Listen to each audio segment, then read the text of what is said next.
Guilty nga ba or hindi guilty si Mayor Alice Go sa mga kasong isinampa sa kanya? Hindi natin siya pwedeng husgahan basta-basta dahil ayon sa Bill of Rights Article 3 Section 14, ang isang akusado ay tinuturing na inosente ng batas hanggang mapatunayan ng korte na ito ay guilty beyond reasonable doubt. Pero ang panghusga sa kapwa, ayon sa Revised Penal Code Article 353 ay maaaring kasuhan ng libel or slander. Ang paninirang puri ay nahahati sa dalawang klase, ang libel at ang slander.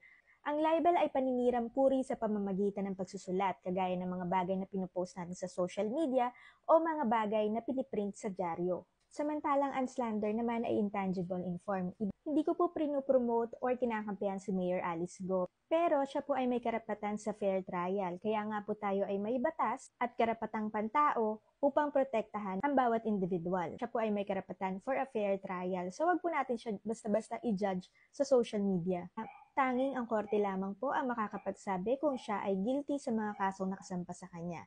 Everyone deserves a fair trial. Wag po tayong judgy, hindi po tayo judge.